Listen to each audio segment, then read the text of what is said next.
கடந்த 2024 டிசம்பரில் தமிழ்நாட்டில் உள்ள கிண்டி அண்ணா பல்கலைக்கழக வளாகத்தில் நடந்த ஒரு சம்பவம் தமிழ்நாட்டையே உலுக்கிருச்சு. ஒரு 2 மாதம் பத்திரிகையில் பார்த்தோன்னா அதே பரபரப்பு செய்திகள், இப்படி நடந்தது அப்படி நடந்தது அப்படின்னு சொல்லி எல்லா பத்திரிகைகள்லையும் பரபரப்பு செய்திகள். அதே மாதிரி அரசியல் கட்சிகள் கூட பார்த்தீங்கன்னா அந்த 2 மாதமும் தங்கள் அரசியல் ஆதாயத்துக்காக இவங்க இது நடந்திருக்கும் அது நடந்திருக்கும், அவர் சம்மந்தப்பட்டிருப்பார் இவன் அப்படி நிறைய ஹேஷியங்கள் அப்படின்னு விட்டுக்கிட்டே இருந்தாங்க. அப்படி மிக பரபரப்பான சம்பவத்தில் அதில் சம்பந்தப்பட்ட ஒரு குற்றவாளிக்கு இன்னைக்கு மிக கடுமையாக அதிகபட்ச தண்டனையாக இன்னைக்கு நீதிமன்றம் வழங்கி இருக்கிறது அப்படிங்கிறது தெரியும். என்ன நடந்தது, எதுக்காக இவ்வளவு அதிகபட்ச தண்டனை அப்படிங்கிறது தெரியுமா? அதாவது கடந்த டிசம்பர் மாதம் 23ஆம் தேதி அன்னைக்கு சாயந்தரம் ஒரு 7:30 மணிக்கு அதே அண்ணா பல்கலைக்கழகத்தில் படித்த இன்ஜினியரிங் மாணவி அவருடைய ஆண் நண்பருடன் ஒரு இடத்துல அவங்க கொஞ்சம் அந்யோன்யமா பேசிட்டு இருக்கிறாங்க. அந்த நேரத்தில் அங்க வந்த ஒரு நபர் இவங்க 2 பேரும் அந்யோன்யமா இருக்கிறத பார்த்துட்டு இவங்களை அவன் மொபைல் போன்ல வீடியோ படம் எடுத்துட்டு பக்கத்தில் அந்த ஆண் நண்பரை அடித்து விரட்டிட்டு பெண் மாணவியை மிரட்டி வீடியோ ஆபாசமாக எடுக்கப்பட்டதை அப்படி அவங்ககிட்ட போட்டு காமிச்சு, இந்த மாதிரி இதை யார்ட்டையாவது சொன்னேன்னா இந்த வீடியோ போறோம் நான் அப்லோட் பண்ணிடுவேன், உங்க அப்பா அம்மா போன் நம்பர் நான் வாங்கிட்டேன் ஏற்கனவே, இதை நான் அவங்களுக்கு அனுப்பிடுவேன், நானும் இதே பல்கலைக்கழகத்தில் தான் வேலை பார்க்குறேன், எல்லாருக்கும் அங்க சொல்லி உன்னை டிஸ்கஸ் பண்ண வச்சிருவேன் அப்படின்னு சொல்லி போன்ல எடுத்து, சார் நான் பேசிட்டேன், அவங்க எல்லாம் ஒத்துக்குருவாங்க, எப்ப கூட்டாலும் வந்துருவாங்க அப்படிங்கிற மாதிரிலாம் ஒரு மாதிரி சார் அப்படின்னு பேசிட்டு வச்சுட்டு அந்த பெண்ணை ஒதுக்குப்புறமா கூட்டு போய் பாலியல் இச்சைக்கு பாலியல் வல்லுறவுக்கு அது உள்ளாக்கிட்டாங்க அப்படின்னு சொல்லிட்டு தகவல். அன்னைக்கு ஒண்ணுமே சொல்லாத அந்த பெண்மணி அடுத்த நாள் காலையில் அவங்க கல்லூரியில் அவங்க ஆசிரியர் பெருமக்களிடம் அவங்ககிட்டலாம் போய் எல்லாம் சொல்லியிருக்காங்க என்ன நடந்தது அப்படின்னு. அவங்க போலீஸுக்கு இன்ஃபார்ம் பண்ணி அதுக்கப்புறம் போலீஸ் அவங்ககிட்ட ஒரு கம்ப்ளைண்ட் வாங்கி அந்த மாணவியிட்ட இருந்து கோட்டூரம் போலீஸ் ஸ்டேஷனில் ஒரு குற்ற வழக்கு பதிவு செஞ்சாங்க. அது யாராக தான் இருக்கும் அப்படின்னு சொல்லி இந்த சிசிடிவி கேமரா இதெல்லாம் நிறைய பார்த்தாங்க. எங்கேயாவது கிடைக்குமா தூக்கு கிடைக்குமான்னு பார்க்கும்போது அந்த சம்பவம் நடந்தா சொல்லப்பட்ட அந்த இடத்து பக்கத்தில் லைட் வெளிச்சம் எதுவுமே இல்லை. இருந்தால் கூட அந்த என்ட்ரி பாயிண்ட் அல்லது ஒரு சில இடங்களில் லைட்டில் உள்ள அந்த சிசிடிவி கேமரா அவ வெரிஃபை பண்ணிட்டு ஒரு நபர் இவர் தான் சந்தேகமா இருப்பார் அப்படின்னு சொல்லி அதே கோட்டுபுரம் பகுதியை சேர்ந்த ஞானசேகரன் அப்படின்னு ஒரு நபர், அவர் அந்த கோட்டுபுரம் அந்த மெயின் ரோட்ல பிரியாணி கடையெல்லாம் வச்சுட்டு இருக்காரு. அந்த நபரை கைது செய்து அவரை கூப்பிட்டு விசாரிக்கிறாங்க. அவர் நான் ஒண்ணுமே இல்லை சம்மந்தமே இல்லைங்கிறார். அவன் மொபைல் போனை இப்படி இங்கே வச்சுக்கிட்டு அவரை அனுப்பிடுறாங்க, நாளைக்கு விசாரணைக்கு வாங்கன்னு சொல்லிட்டு. ஆனால் மொபைல் ஃபோனில் நைட்டில் அவங்க செக் பண்ணி பார்க்கும்போது உண்மையில் அவன் தான் குற்றவாளி. அவன் எடுத்த டெலீட் பண்ண வீடியோ அதெல்லாம் சைபர் ஃபாரன்சிக்ஸ் மூலமாக ரெட்ரீவ் பண்ணி எல்லாத்தையும் எடுத்துட்டாங்க அப்படின்னு தெரிய வருது. அவனை கைது பண்ணி உடனே ரிமாண்ட் பண்ணிட்டாங்க. போலீஸ் கோட்டபுரம் போலீஸ் விசாரணை பண்ணிட்டு இருக்கும்போது அன்னைக்கே இந்த வழக்கில் போலீஸ் அந்த பெண்மணிகிட்ட என்ன ஸ்டேட்மெண்ட் வாங்கினாங்களோ அந்த எஃப்ஐஆர் ஆன்லைனில் அப்படி லீக் ஆயிருது. அது ஒரு மிக பரபரப்பாக பேசப்படுகிறது. எப்படி நீங்கள் இப்படி லீக் பண்ணீங்க, எஃப்ஐஆர் லீக் பண்ணீங்க, போலீஸ் இவ்வளவு மோசமாக இருந்துட்டீங்களே, விக்டிமுடைய ஐடென்டிட்டி தெரியக்கூடாது ஆனால் நீங்கள் லீக் பண்ணிட்டீங்க அப்படின்னு சொல்லி பரபரப்பாக எல்லா பத்திரிகைகளையும் டிவிலையும் பேச ஆரம்பிச்சிட்டாங்க. அப்புறம் இந்த போலீஸ் கமிஷனர் இதில் இதுவரைக்கும் பண்ண விசாரணையில் ஒரே ஒரு அக்யூஸ் ஞானசேகர் மட்டும் தான் தெரிகிறது அப்படின்னு சொல்லி ஒரு ஸ்டேட்மெண்ட் விட்டார். அதையும் எப்படி நீங்கள் அதுக்குள்ளேயே நீங்கள் ஒரு ஆள் அக்யூஸ் சொல்லி விடுறீங்க, அப்போ யாரோ சார்னு பேசினாலும் அந்த பெண்மணி ஒரு ஸ்டேட்மெண்ட் கொடுத்தாங்களே அந்த சார் யார் மறைக்க ட்ரை பண்ணுறீங்க அப்படின்னு சொல்லிட்டு இதில் பரபரப்பாக பேசப்பட்டது. உடனடியாக இதில் மெட்ராஸ் உயர் நீதிமன்றம் அதில் நீதியரசர்கள் SM சுப்பிரமணியம், V லட்சுமணன் அப்படிங்கிற 2 பேர் இந்த வழக்கை சூமோட்டா விசாரணைக்கு எடுத்துட்டு, எப்படிங்க இதில் நீங்கள் இப்படி ஒரு லெத்தார்ஜிக்காக விசாரணை பண்ணுறீங்க, இவ்வளவு மோசமாக நடந்திருக்கு, பரபரப்பான ஒரு கேஸ், இதில் இப்போ தான் இவ்வளோதான் கேஸ் சொல்கிறீங்க, எஃப்ஐஆர்லாம் லீக் பண்ண விட்டீங்க, இவ்வளவு ஒரு மோசமான விசாரணை பண்ணுறீங்க. இல்லை நாங்கள் ஒரு 3 IPS ஆஃபீஸர், அதாவது அண்ணா நகர் டிசி, அதே மாதிரி ஆவடி டிசி, சேலம் டிசி, 3 பெண் IPS ஆஃபீஸர்களை கொண்ட ஒரு ஸ்பெஷல் இன்வெஸ்டிகேஷன் டீம் SIT நாங்கள் போடுறோம். அவங்க தான் இந்த வழக்கை விசாரிக்கணும். நம்பர் 1, ஏன்னா சரியா நீங்க விசாரிக்க மாட்டீங்க. 1 நம்பர் 2, எஃப்ஐஆர் எப்படி இந்த மாதிரி லீக் பண்றதுக்கு நீங்க விட்டீங்க, அந்த பாதிக்கப்பட்ட பெண்ணுக்கு எவ்வளவு பெரிய மன உளைச்சல் ஏற்பட்டிருக்கும், அவங்களுக்கு 25 லட்சம் ரூபாய் இழப்பீடாக நஷ்டீடா தரணும். 3வது விசாரணை ஆரம்பிச்சு முடிக்கவே இல்லை, அதுக்குள்ள எப்படி நீங்க ஒரு அக்யூஸ்டா சம்பந்தப்பட்ட கமிஷன் சொன்னீங்க, உங்களுக்கு யாரு இந்த மாதிரி பிரஸ்ல மீட் பண்ணி பேட்டி தரலாம், வழக்கினுடைய உண்மைகளை சொல்லலாம் அப்படின்னு சொல்லி உங்களுக்கு அதிகாரம் கொடுத்தது யார் அப்படின்னு சொல்லிட்டு உங்க மேல டிபார்ட்மெண்டல் ஆக்ஷன் எடுக்கணும் அப்படின்னு சொல்லி அந்த நீதியரசர்கள் 2 பேரும் அமர்வுல சொல்லிட்டாங்க. இது மிக பரபரப்பாக பேசப்பட்டது. 3 IPS ஆஃபீஸர், பெண் IPS ஆஃபீஸர் இந்த வழக்கை விசாரணை பண்ணாங்க. அரசாங்கம், தமிழ்நாடு அரசாங்கம் உச்சநீதிமன்றம் வரை சென்று அங்க என்ன பண்ணாங்கன்னா, இப்படி ஒரு போலீஸ் கமிஷனருக்கு பவரே இல்லை, அவர் எப்படி பிரஸ் மீட் பண்ணலாம்னு சொல்லி அவர் மேல அட்வர்ஸ் கமெண்ட் கொடுத்தாங்கல்ல, அது தப்பு, எஃப்ஐஆர் நாங்க லீக் பண்ணல, இப்படி எங்களை மேல கமெண்ட் கொடுத்து தப்புன்னு சொல்லி உச்சநீதிமன்றம் போனாங்க. உச்சநீதிமன்றத்தில் நீதியரசர் நாகரத்னா தலைமையிலான ஒரு அமர்வு எங்க எஃப்ஐஆர் வந்து லீக் பண்ணதுக்கு காரணம் அதுக்கு தனியா ஒரு எஃப்ஐஆர் வேற போட சொல்லியிருந்தாங்க. இந்த எஸ்ஐடி 3 பேர் ஃபார்ம் பண்ணவங்க இந்த பெண் சம்பந்தப்பட்ட வழக்கை ஒன்று விசாரிக்கணும், எஃப்ஐஆர் லீக் பண்ணதுக்கு செப்பரேட்டாக ஒரு எஃப்ஐஆர் போடணும் அப்படின்னு வேற நீதியரசர்கள் சொல்லியிருந்தாங்க. உச்சநீதிமன்றம் எஃப்ஐஆர் லீக் ஆனதுக்கு காரணம் அது வந்து ஒரு டெக்னிக்கல் கிளிச் அப்படின்னு தான் இப்போ மத்திய அரசாங்கமே சொல்லிருச்சுங்க. இப்போ எஃப்ஐஆர் எப்படி போடுவீங்க? அதே மாதிரி ஒரு IPS officer, senior IPS officer, ஒரு கமிஷனர் ஆஃப் போலீஸ், அவருடைய கான்டாக்ட் ரூல்ஸ் பிரகாரம் அவர் பேட்டி தரலாம்னு இருக்கு.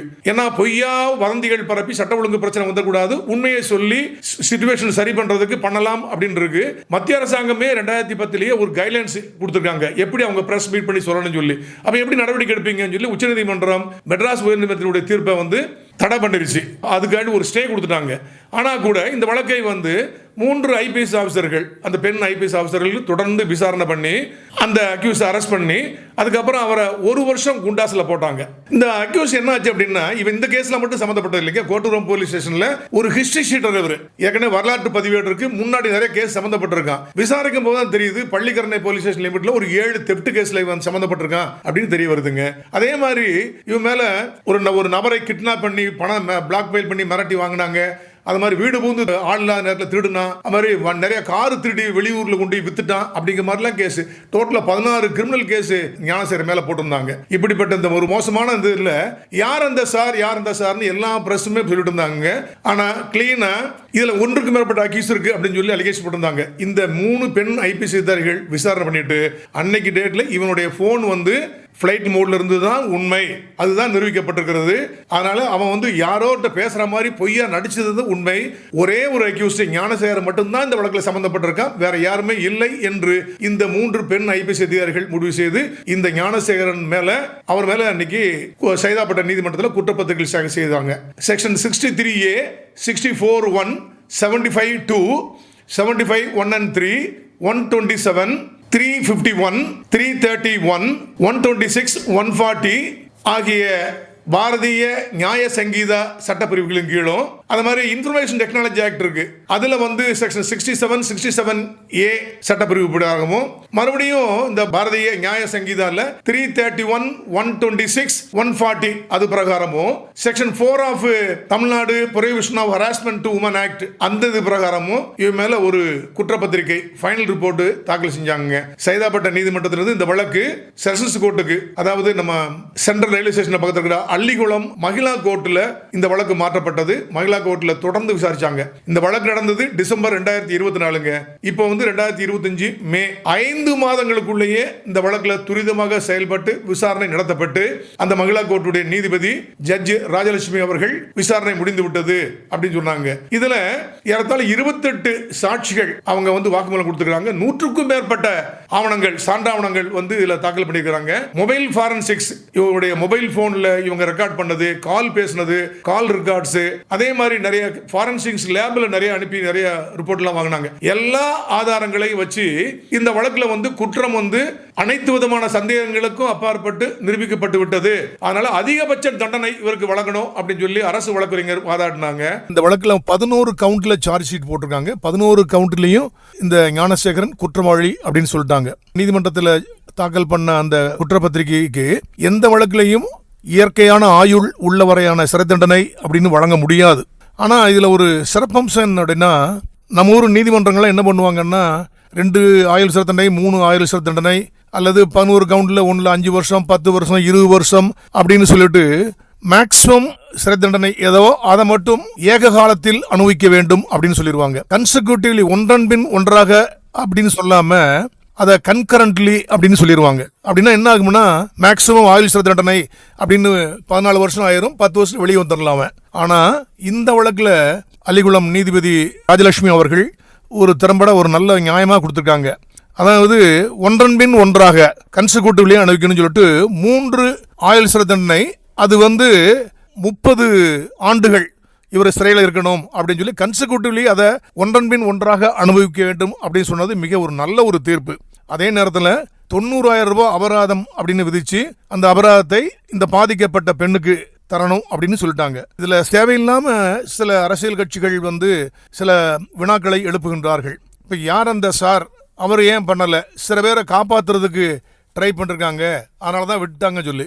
இந்த வழக்கில் வந்து உயர்நீதிமன்றம் வந்து தானாகவே சூமோட்டோ காக்னிசன்ஸ் எடுத்து 3 இளம் IPS பெண் அதிகாரிகளை நியமித்து அவங்க தான் இந்த வழக்கில் வந்து இன்வெஸ்டிகேட் பண்ணாங்க.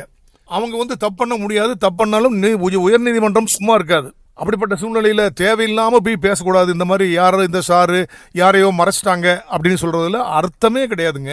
இன்னொரு அரசியல் தலைவர் என்ன சொல்கிறார் அப்படின்னா, ஏங்க இதில் யார் அதை வந்து தப்பிக்க வைக்க நீங்கள் முயற்சி பண்ணுறீங்க, வேக வேகமாக ஜட்ஜ்மெண்ட் கொடுத்துட்டீங்க அப்படின்னு சொல்கிறாரு. என்னன்னா அவருக்கு இன்னும் சட்டம் நிறைய விஷயங்கள் தெரியணும்னு நினைக்கிறேன் நான். அதாவது 2019க்கு அப்புறமே வந்து சட்டத்தில் மிகப்பெரிய ஒரு அமெண்ட்மெண்ட் கொண்டு வந்த மத்திய அரசாங்கம் இனிமேல் பாலியல் ரீதியான அந்த வல்லுறவு வழக்குகளில் காவல்துறை வந்து 2 மாதத்துக்குள்ள விசாரணையை முடித்து குற்றப்பத்திரிகை தாக்கல் செய்யணும். நீதிமன்றங்கள் அதை காக்னிசன்ஸ் எடுத்த பிறகு 6 மாதத்துக்குள்ள விசாரித்து ஜட்ஜ்மெண்ட் தரணும் அப்படின்னு சொல்லியிருக்காங்க. இந்த அல்லிகுளம் மகளிர் நீதிமன்ற நீதிபதி ராஜலட்சுமி அவர்கள் வந்து 5.5 மாதத்துக்குள்ளேயே 5.25 மாதத்துக்குள்ளேயே தண்டனை கொடுத்தார் அப்படின்னா அவரை பாராட்டப்பட வேண்டியவர். இந்த வழக்கில் 3 IPS ஆஃபீஸர்னு போட்டாங்க.